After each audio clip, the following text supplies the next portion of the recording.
This is going to be the first in a series of podcasts regarding the role of index funds and active management in portfolio construction.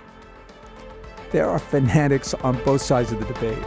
Put 10 of them in a room and very quickly it turns into a shouting match, rivaled only by Trump and Biden supporters trapped in a TV studio, forced to debate each other. It doesn't take long before the governor is forced to call out the National Guard.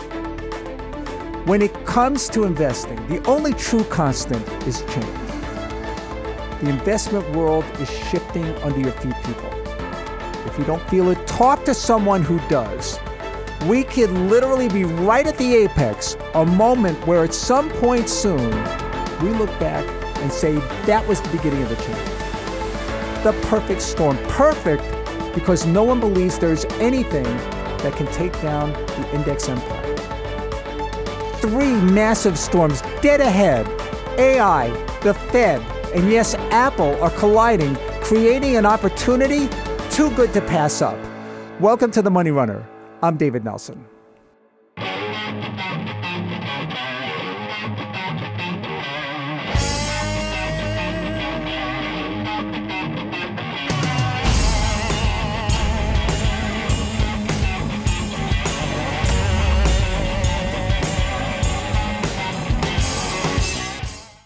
The late Jack Bogle invented the first index fund in December 1975, and Vanguard launched its first index product in August the following year.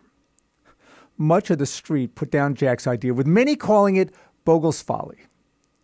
It took 30 years, but by 2015, index funds had captured 30% of the market.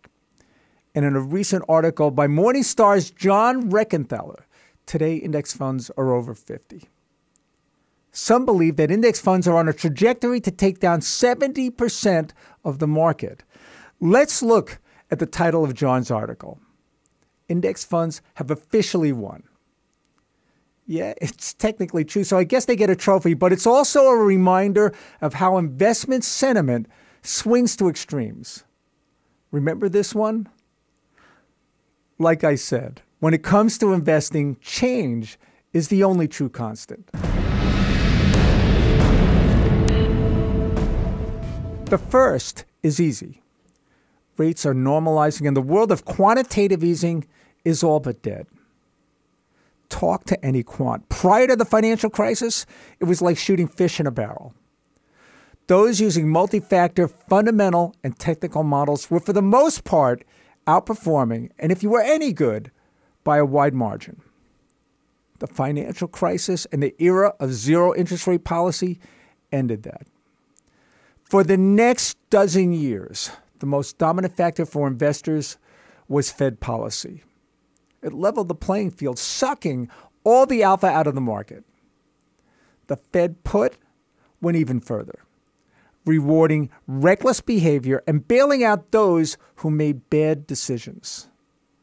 Gamblers made a killing, and true investors brought up the rear. Portfolio managers who fought the age of indexing were at a disadvantage. The longer rates stay elevated, the more differentiation and dispersion you'll see in stock performance.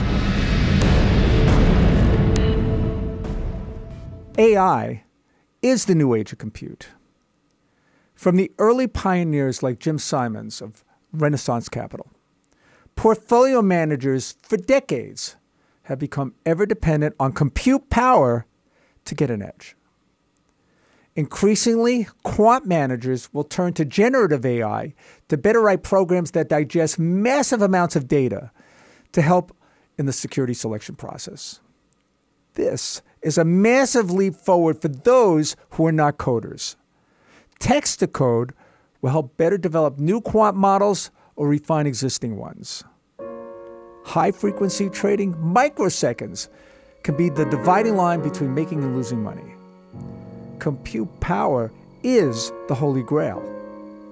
Speed is of such importance that some firms locate their computers at available exchanges to reduce the time it takes electricity to move from their servers to the point of execution.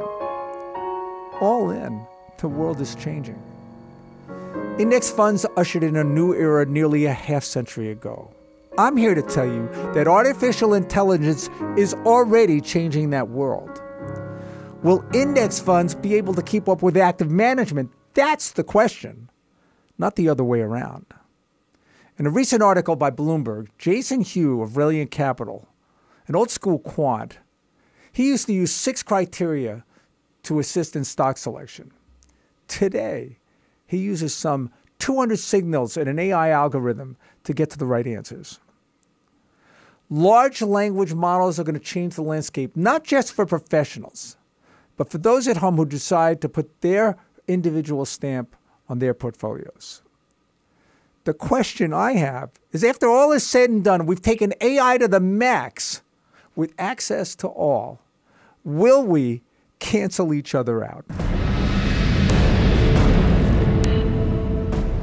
It's not as big a storm as the other two, but we are likely in the early innings of peak Apple. Believe me, I've been wrong on this before, writing several articles about the demise of Apple for both Bloomberg and Newsmax. This time, I'll be a little more nuanced in my call. Apple's influence over the investing public has peaked. Might take a decade, but I doubt it will ever retake the throne as the world's largest company. Apple is currently number 2 and at best flatlining.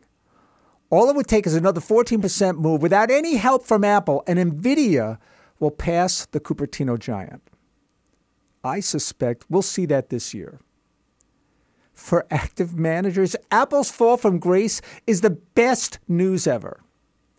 Think about it this way. Even as a manager, if you decide to own a half position in Apple, for whatever reason, today that'd be about 3%. Every time Apple underperforms by 1% relative to the S&P 500, you are picking up 3 basis points of outperformance. And if you had the guts to own no Apple since the start of this year, you have picked up 130 basis points. That's huge. Trust me, when it was the other way around, all of us, even those who owned Apple, felt the relative drag on our portfolios. At its peak, Apple was over 7% of the index, and few managers were comfortable putting that much money in any stock, even Apple. So if you had a 5% position, which is certainly respectable by portfolio standards, that left a 2% deficit. On a total return basis, Apple was up 49% last year. Your decision to own just 5% instead of a 7% position, that cost you almost a full percentage point. And if you were the poor soul who didn't have any, it cost you 343 basis points. Sure, you could have bought something else that went up more, but trust me, when the index heavyweights are going in the right direction, it doesn't take long to feel like the train has left the station. So any tool, especially one with the promise AI seems to offer, is going to get a hard look. Even from skeptics who are still reading paper copies of the Wall Street Journal. If Apple continues to underperform the tape, active managers around the world should give a special thanks to Tim Cook, who seems to have missed the biggest technology undertaking in a generation. Tim's visit to China, hat in hand, to pay homage to the Chinese Death Star leader Dart Chi, isn't going to keep the company from falling behind. If today's pod gave you anything you can use, do us both a favor. Hit subscribe.